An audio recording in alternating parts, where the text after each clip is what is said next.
Bismillahirrahmanirrahim. Assalamualaikum warahmatullahi wabarakatuh. Hari ini kami akan mempresentasikan dari mata kuliah tugas dari mata kuliah analisa dan desain perangkat lunak. Di sini kita ada tugas untuk membuat rekayasa perangkat lunak, di mana kita membuat sistem e-commerce retail berbasis web. Kita dari kelas B2 Teknik Informatika.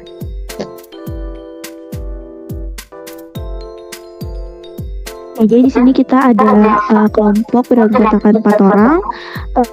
Di sini ada Ahmad Ramadan, ada saya sendiri, Syakwita Daliana Zua, ada Nur Fajri, dan yang terakhir ada Siti Rahma Hakim. Oke, jadi kita ini ada poin yang akan dibahas di presentasi kali ini. Kita ada 3 poin utama sebenarnya. Yang pertama ada kebutuhan fungsional, kedua ada kebutuhan non fungsional, dan yang ketiga ada metode pengembangan yang digunakan.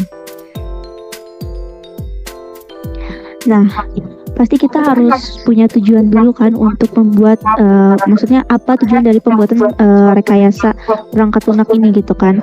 Nah, tujuannya yang pertama ini kita ada 8 tujuan utama. Yang pertama ada meningkatkan aksesibilitas pelanggan, di mana dengan platform retail berbasis web, pelanggan dapat dengan mengakses toko secara online kapan saja dan dari mana saja, tanpa harus datang ke lokasi fisik. Ini memudahkan pembeli untuk melihat dan membeli produk dengan lebih fleksibel. Jadi dia nggak perlu datang gitu ke offline store-nya. Yang kedua ada meningkatkan penjualan dan jangkauan pasar, di mana platform berbasis web itu memungkinkan penjualan produknya tidak terbatas. Jadi mau di daerah mana, berapa banyak, jadi itu aman.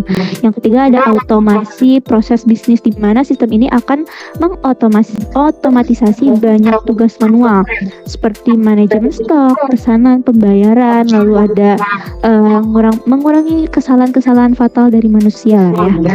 Nah, yang keempat ada peningkatan pengalaman pelanggan, di mana dengan fitur-fitur seperti mencari produk itu bisa dengan mudah, lalu detail produknya yang lengkap, lalu cara checkoutnya yang cepat, yang mudah, itu akan membuat pelayanannya meningkat, memiliki kenyamanan gitu kan, dan dapat meningkatkan loyalitas pelanggan karena mudah gitu. Nah, yang kelima ada pengelolaan inventaris yang lebih baik, di mana admin pemilik dari websitenya sendiri ini akan lebih mudah gitu memantau stok produk, lalu memperbarui harga, lalu ada menambahkan atau menghapus produk sesuai kebutuhan. Jadi nggak perlu ribet-ribet lagi ngecek satu-satu.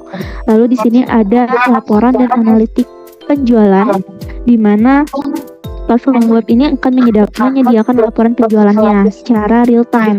Jadi kita tinggal tarik data gitu, tinggal pilih mau bulan apa, tanggal berapa gitu. Karena itu memang lagi tren penjualan di era sekarang ya, emang harus akurat gitu kan, harus terupdate. Nah, yang ketujuh ada penghematan biaya operasional, di mana dengan adanya platform berbasis web kita bisa bisnisnya itu mengurangi lah ya biaya operasional gitu, kayak sewa tempat, sewa staff, lalu ada operasional fisiknya, serta lebih fokus gitu pada pemasaran manajemen online-nya. Dan yang terakhir di mana ada kemudahan integrasi dengan alat lain, yaitu platformnya dapat diintegrasikan dengan berbagai alat pihak ketiga seperti payment gateway, sistem pengamanan, sistem pengiriman, lalu ada alat pemasaran digital gitu kan, kayak ada SEO, CRM, dan lain-lainnya. Oke, dan untuk yang selanjutnya itu akan dilanjutkan oleh rekan saya. Oke, terima kasih Cikita.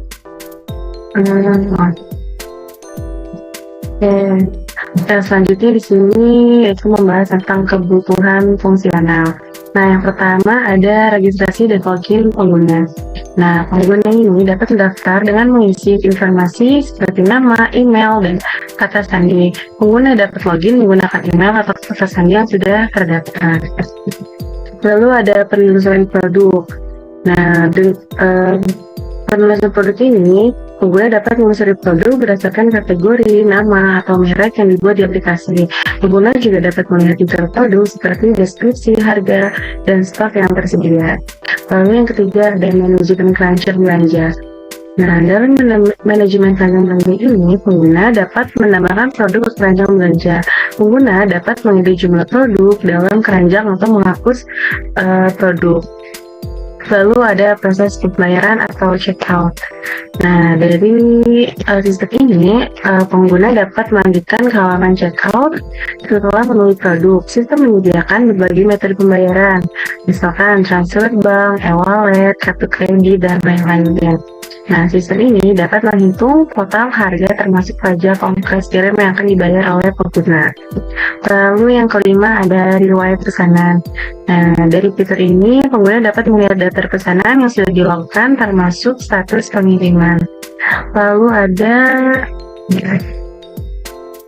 yang keenam ada manajemen produk atau admin.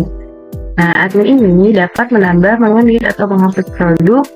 Dari sistem admin ini dapat mengatur stok, harga pada produk tersebut. Lalu yang ketujuh ada manajemen pemesanan. Dalam manajemen pemesanan ini, admin dapat melihat, memproses, dan memperbarui status pesanan, misal sudah diproses, dikirim, atau selesai. Jadi transparan kedua belah pihak antara pengguna dan admin. Lalu yang kedelapan adalah laporan penjualan.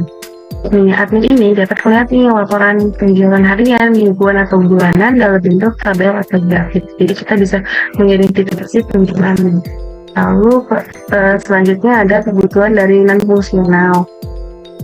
Nah, dari kebutuhan fungsional ini mencakup kualitas dan kinerja sistem yang harus dipenuhi agar pengalaman pengguna tetap optimal dan aman. Yang pertama ada dari segi keamanan. Keamanan sistem harus melindungi data pengguna seperti HTTPS SSL saat berkomunikasi di internet.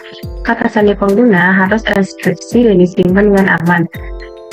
Validasi input mencegah serangan seperti SQL atau injection atau XSS, cross-site scripting. Lalu ada kinerja.